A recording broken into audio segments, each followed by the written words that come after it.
నమస్తే. నేను మీ Swapna. Welcome back to our channel my dear YouTube family members. Christmas వచ్చేసింది.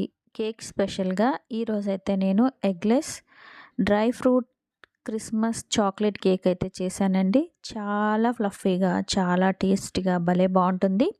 మధ్య మధ్యలో టూటీ ఫ్రూటీ, తర్వాత నేను వేసిన క్రిస్మస్ డ్రై ఫ్రూట్స్‌తో కలిపి తింటుంటే చాలా టేస్టీగా ఉంటుందండి. మనం చూస్తుంటే ఇది ప్లమ్ కేక్ లాగా ఉంటుంది కదా! టేస్ట్ కూడా అట్లాగే ఇంచుమించు ఉంటుంది. కాకపోతే వేసుకునే సింపుల్ ఇంగ్రీడియెంట్స్ మాట. చాలా ఈజీగా చేసేసుకోవచ్చు. లేట్ చేయకుండా వీడియోలోకి వెళ్ళిపోదాం. అంతకన్నా ముందు ప్లీజ్ నా ఛానల్ అయితే సబ్స్క్రైబ్ చేయండి. ఈ కేక్‌ని ప్రిపేర్ చేసుకోవడానికి 1/4 కప్పు కుకింగ్ ఆయిల్ వేసుకోవాలి. అలాగే ఒక హాఫ్ కప్పు కర్డ్ వేసుకోవాలి. 1 కప్పు షుగర్ పౌడర్ వేసుకొని ఫస్ట్ స్పాచులాతో గానీ, బెలూన్ విస్కర్‌తో గానీ ఈ విధంగా కలుపుకున్న తర్వాత బీటర్ సహాయంతోటి దీన్ని బాగా ఫ్లఫీగా అయ్యేంత వరకు బాగా బీట్ చేసుకోవాలండి. ఇలా బీట్ అయిన తర్వాత ఇందులోని హాఫ్ కప్పు పచ్చి పాలను గానీ, కాచి చల్లార్చిన పాలను గానీ వేసుకోవాలి. అట్లాగే 1 టీ స్పూన్ వెనిలా ఎసెన్స్ వేసుకొని ఫస్ట్ విస్కర్‌తో కలుపుకున్న తర్వాత 1 కప్పు మైదాని ఈ విధంగా జల్లించుకొని వేసుకోవాలి. హాఫ్ కప్ కోకో పౌడర్‌ని కూడా ఈ విధంగా జల్లించుకొని వేసేసుకున్న తర్వాత ఫస్ట్ విస్కర్‌తో కలుపుకొని తర్వాత బీటర్ సహాయంతోటి చక్కగా ఫ్లఫీగా అయ్యేంత వరకు కలుపుకోవాలండి. తర్వాత స్టవ్ మీద ఒక కడాయి పెట్టుకొని ఇలా స్టాండ్ గాని, ప్లేట్ గాని పెట్టుకొని 10 నిమిషాలు సిమ్‌లో ప్రీ హీట్ చేసుకోవాలి.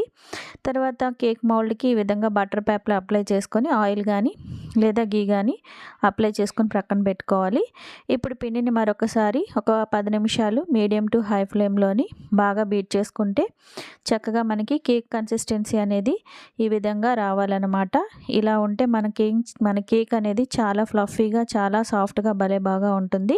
చూసారు కదా! ఈ కన్సిస్టెన్సీ అయితే సరిపోతుంది. ఇప్పుడు ఇందులో చిటికెడు ఉప్పు, 1 teaspoon baking powder, half teaspoon cooking soda వేసుకొని దీని అంతటిని విస్కర్‌తో బాగా కలిపేసుకున్న తర్వాత కేక్ మౌల్డ్ తీసుకున్నాం కదండీ!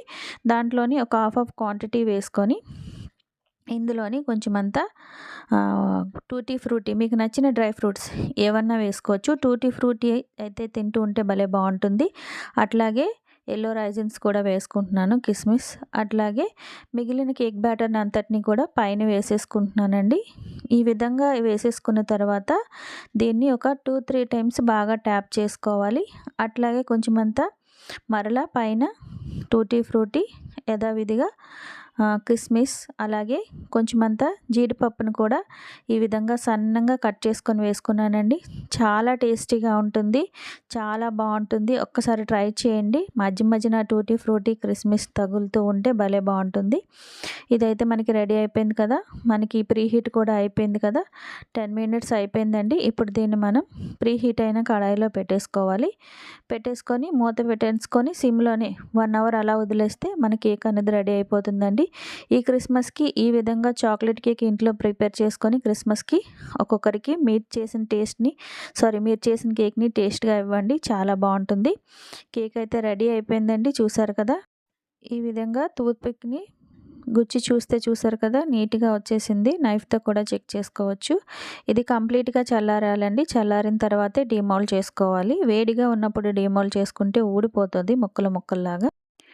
ఇదైతే కంప్లీట్‌గా చల్లారిపోయిందండి. చాలా ఫ్లఫీగా వచ్చింది. చాలా టేస్టీగా కూడా ఉంటది. ఒక్కసారి ట్రై చేసి చూడండి. మధ్య మధ్యలో మీకు నచ్చిన డ్రై ఫ్రూట్స్ ఏవన్నా వేసుకోవచ్చు. ఇప్పుడు దీన్ని మనం డీమౌల్డ్ చేసేసుకుందాము. డీమౌల్డ్ చేసుకోవడానికి మనం ప్లేట్ మీద పెట్టి వేసుకోవాల్సిన అవసరం లేదండి. సైడ్‌లు ఈ విధంగా యథావిధిగా కట్ చేసేసుకున్న తర్వాత ఈ విధంగా లెఫ్ట్ హ్యాండ్ తోటి డీమౌల్డ్ చేసుకొని రైట్ హ్యాండ్‌లోకి తీసుకుంటే చక్కగా డీమౌల్డ్ అయిపోయింది. చూసారు కదా! ఇప్పుడు దీన్ని మనం బేకింగ్ పేపర్‌ని రిమూవ్ చేసేద్దాము. చాలా టేస్టీగా ఉంటుందండి. నాకైతే చాలా చాలా బాగా నచ్చింది. చాలా ఫ్లఫీగా వచ్చింది. టేస్టీగా వచ్చింది. మధ్య మధ్యలో క్రిస్మస్ డ్రై ఫ్రూట్స్ తగులుతుంటే భలే టేస్టీగా ఉందండి. చూసారు కదండీ! చాలా ఫ్లఫీగా వస్తుందండి. చాలా టేస్టీగా ఉంటుంది. చూడడానికి ఇది మనకి క్రిస్మస్ ప్లమ్ కేక్ లాగా అనిపిస్తుంది. మరి నేను చేసిన ఈ eggless Christmas dry fruit cake recipe, chocolate cake recipe మీకు నచ్చిందనే అనుకుంటున్నాను. చూసారా ఎంత సాఫ్ట్‌గా ఉందో. పిల్లలైతే ఇంకా వదలరండి. చేసిన కేక్ చేసినట్టే అయిపోతుంది. చూసారు కదా లోపల ఎంత చక్కగా కుక్ అయిపోయిందో. చాలా బాగుంటుంది. మరి ఈ క్రిస్మస్కి మీరు కూడా ట్రై చేసి ఏ విధంగా వచ్చిందో కామెంట్ చేయండి. ఈ రెసిపీని మీరు కూడా ట్రై చేయండి. నచ్చిన వాళ్ళకి షేర్ చేయండి. మరి నన్ను నా ఛానల్ని సపోర్ట్ చేయండి. సబ్స్క్రైబ్ చేయడం మర్చిపోకండి. మరొక కొత్త రెసిపీతో మళ్ళీ కలుస్తానండి.